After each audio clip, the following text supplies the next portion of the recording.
네, 여러분 안녕하세요. 반갑습니다. 주식 사고 팔고 놀자 TV 인사드리겠습니다.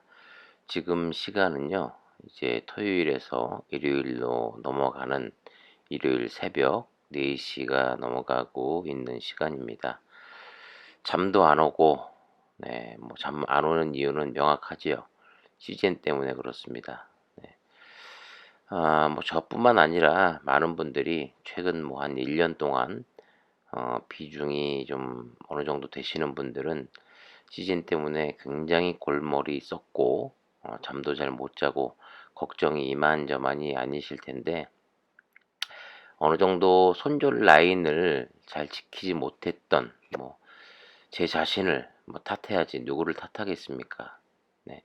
그다음에 일단 뭐 회사는 뭐 잘하고 있지만 뭐 대표가 문제이기 때문에 대표를 탓해야겠죠. 그리고 또 시장을 좀 탓하고, 아 뭐 잠도 안 오고 이런저런 생각도 들고, 뭐 뉴스도 검색해 보다가 이런저런 생각을 많이 하게 됐어요. 그래서 결과적으로 과연 다음 주에는 어떤 움직임을 보일 것인가, 이렇게 또 상상의 나래를 또 펼치다가 이런 생각이 들더라고요.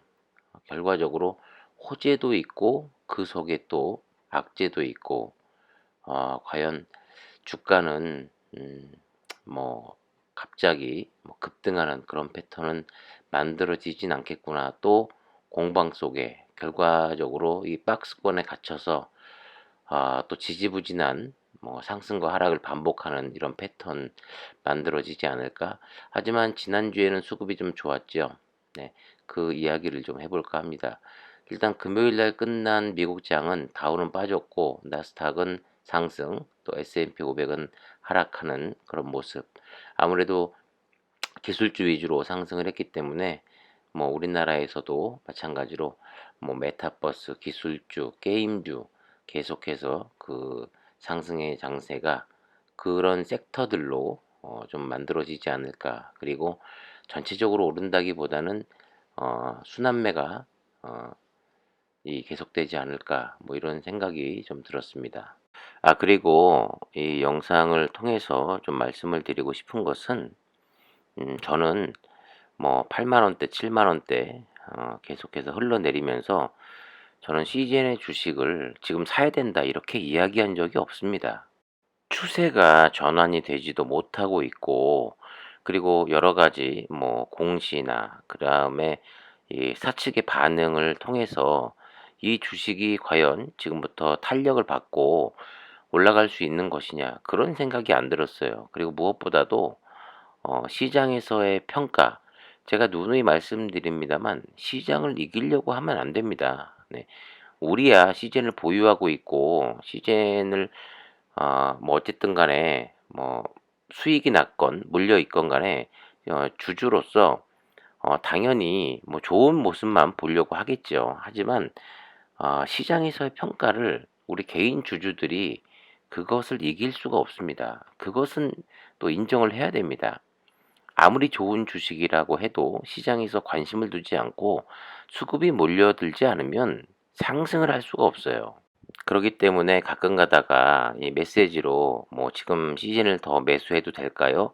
이런 질문을 하시는 분들이 간혹 가다 계셨는데, 그때마다 제가 답글은 분명히 그렇게 말씀드렸습니다. 아직은 매수할 타이밍은 아니고 차라리 다른 좋은 종목, 실적이 나오는 종목으로 거기서 수익을 얻어서 시즌에서 지금 손실 보고 있는 부분을 어느 정도 만회를 하는 게 훨씬 낫다라고 계속해서 말씀을 드렸습니다.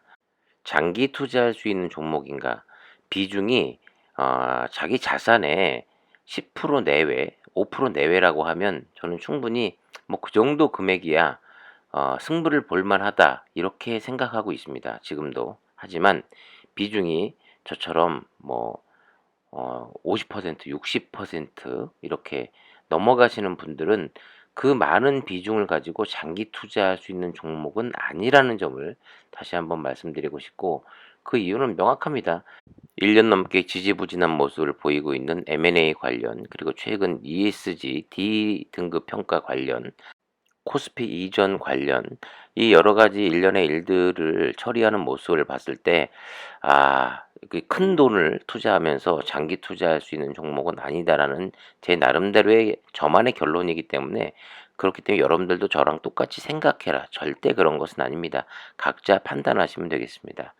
자, 이제 이 내용을 가지고 좀 이야기를 해 볼까 하는데 유럽 지금 다시금 재확산이 되면서 시즌액에 있어서만큼은 호재라고 볼 수 있겠죠. 아무래도 유럽 쪽에 시즌의 매출 비중이 좀 크다 보니까 신규 확진자 2주 사이에 60% 넘게 급증을 하고 있습니다. 18일 1일 신규 확진자 6만 5천여 명, 팬데믹 발발 이래 최대치를 기록하고 있고요. 독일 같은 경우도 위드 코로나 이 실시를 한 뒤에 감염자가 다시 늘어나기 시작했고 10월과 11월 들어서 확진자 폭등세가 나타나고 있다고 합니다.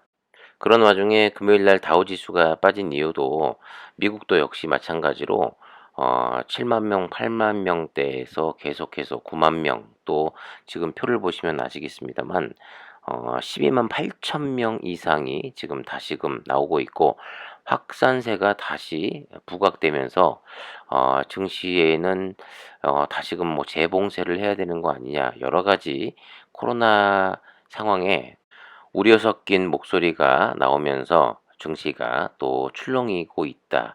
뭐 이렇게 말씀드릴 수 있을 것 같습니다. 그 영향이 뭐 우리나라에도 고스란히 좀 어느 정도는 영향을 미칠 거라고 생각이 돼요. 우리나라도 계속해서 3천 명대 확진자가 나오고 있는 상황에서 언제 4천 명, 5천 명 늘어날 수 있을지는 아무도 모릅니다. 이 추이를 좀 지켜봐야겠지만, 자, 미국에서 긴장하고 있는 이유는 이렇습니다. 이제 겨울이 되면서 아무래도 실내 활동이 증가하는 겨울철에 미국에서 이 코로나 확진자가 재확산되는 게 아니냐, 이런 경계감이 나타나고 있다라고 하는데, 이제 과연 올 겨울을 어떻게 보내느냐, 좀 더 디테일하게 설명을 해 드리자면 바로 키워드가 부스터샷입니다.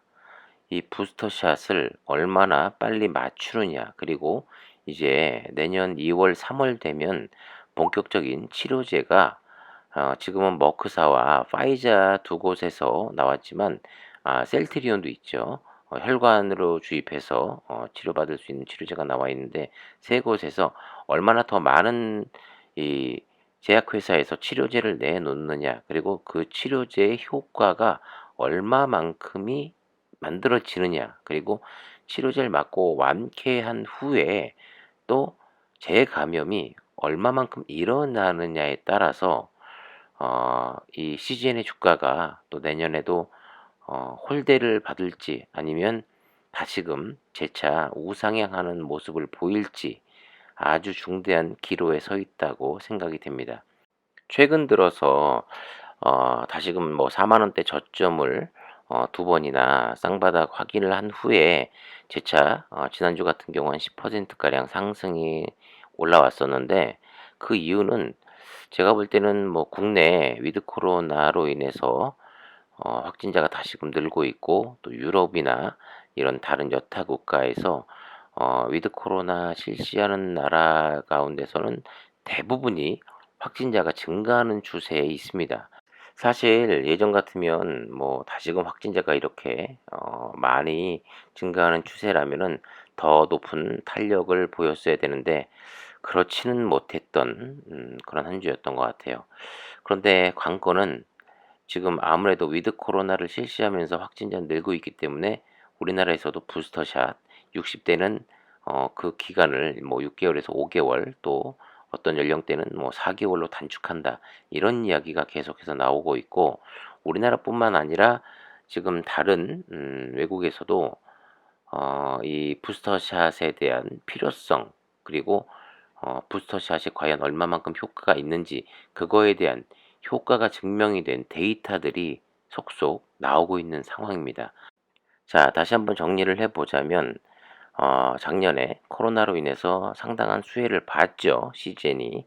하지만 그 정점을 찍고 난 후에 그때 하락이 나오는 결정적인 그 계기가 됐던 부분은 바로 백신이었습니다. 그러면서 주가는 계속 우하향하면서 주가는 계속 내려갔고, 반등의 기미, 사실 뭐 무상증자라든가 이런 잠깐의 이벤트로 인해서 반등하는 모습을 보였습니다만은 그때뿐이었고, 또 그때를 정점으로 또 다시금 계속해서 하향하는, 계속 추세가 내려갈 수밖에 없는 상황, 시장에서 인정받지 못하는 상황이 만들어졌습니다.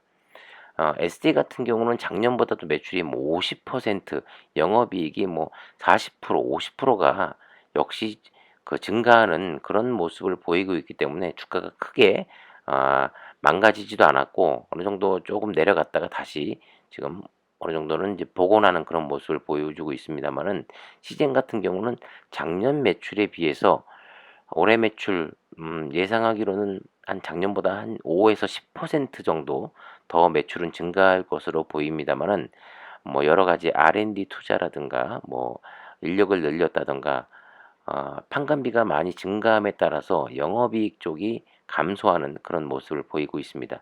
그렇기 때문에 공매도들의 이 타겟이 될 수밖에 없는 구조이고, 시장 전체적으로 백신과 또 치료제까지 나와 있는 상황에서 시장 전체에서 진단 섹터를 바라보는 그 시각 자체가 좋게 보고 있지 않은 상황입니다. 그러니까 수급이 뭐 들어올 수가 없겠죠. 뭐 메타버스라든가 다른 여타 그 핫한 종목들에게 수급이 쏠릴 수밖에 없는, 하지만 그런 와중에 다시금 위드 코로나로 인해서 코로나가 재확산되고 있으니까 잠깐 반짝 상승, 이런 모습을 보여줬다라고 정리할 수 있을 것 같습니다. 하지만 제가 아까도 말씀드렸다시피 지금부터 과연 내년 본격적인 치료제가 나오기 전까지 얼마나 많은 확진자로 인해서 주가가 조금이라도 여기서 더 6만 원대 안착을 할 수 있느냐, 7만 원대 안착을 할 수 있느냐 없느냐, 그것은 외국인들의 손에 달렸는데, 한때 백신의 효과가 뭐 영원할 것만 같았지만 결과적으로 그 항체가 유지되는 기간이 상당히 짧아지고 있다라는 그런 뉴스와 더불어 이제는 어느 정도 시장에서도 인정할 수 있는, 인정하는 분위기죠. 그런 와중에 외국인들이 얼마만큼 시장에서 시젠을 진단키트 섹터를, 코로나를 종식시킬 수 있는 완벽한 치료제가 나오기 전까지는 국경을 개방할 수밖에 없는 상황에서 계속 코로나와 백신과 진단키트는 함께 당분간은 공존할 수밖에 없다라는 결론에 도달해야 되는데, 그 결론이 나기 전에 또 안 좋은, 이런 소식이 하나 또 있습니다. 바로 그 내용은 여러분들도 아시다시피 부스터샷인데요. 이스라엘 같은 경우 최근 들어서 부스터샷으로 인해서 확진자가 지금 400명대까지 줄었다라는 소식이 전해지고 있습니다. 1, 2차 접종까지 다 끝낸 후에 위드 코로나를 실시했고, 이스라엘에서 다시금 확진자가 증가하는 추세였는데, 최근 들어서 부스터샷을 또 마치고 난 뒤에 확진자가 큰 폭으로 감소하고 있다라는 소식이 들려오고 있어요. 그러니까 이런 소식을 접한 다른 여타 나라에서는 또 부스터샷에 대한 필요성을 또 느끼고 있고, 너도 나도 부스터샷에 신경을 쓰고 있습니다. 우리나라도 마찬가지죠. 자, 그런 와중에 우리나라는 사실 이 백신 접종률이 상당히 높습니다만, 미국과 유럽 같은 경우는 백신이 손쉽게 보급이 됐는데도, 가장 먼저 보급이 됐는데도 불구하고 백신을 거부하는 사람들이나 백신을 믿지 못해서 접종을 거부하는 사람들, 또 1차만 맞고 2차는 맞지 않은 완전 접종자가 아닌 사람들도 상당히 많습니다. 그렇기 때문에 우리나라를 비롯한 미국이라든가 유럽에서 확진자가 다시금 늘어나고 있는, 이 돌파 감염이 계속 만들어지고 있는 이 상황은 시즌에게 있어서 주가에는 긍정적일지는 모르겠습니다만은, 이스라엘 같은 경우 뭐 부스터샷을 통해서 확진자가 또 급감했다, 이런 소식은 시즌에게 있어서 역시 주가가 상승을 좀 저지하는 그런 뉴스인 것만은 분명한 것 같습니다. 그렇기 때문에 시즌 주가가 탄력적으로 힘있게 치고 올라갈 수 없기 때문에 계속 주주 여러분들이나 저나 한 목소리로 내는 부분이 M&A 관련 코스피 이전 관련 이야기인데 사측에서 언제쯤 이 부분에 대해서 가타부타 명확한 답변을 해 주는 것이 관건이라고 생각이 됩니다. 이번 주에도 외국인들이 들어와서 좋은 흐름을 보여줬으면 좋겠습니다. 자, 여러분들 끝까지 힘내시고 살아남으셔야지 또 후일을 도모할 수 있습니다. 파이팅 하시고요. 주말 영상도 잘 봐주시고 구독과 좋아요, 알림 설정도 부탁드리겠습니다. 힘내시고요. 지금까지 주식 사고 팔고 놀자 TV였습니다. 감사합니다.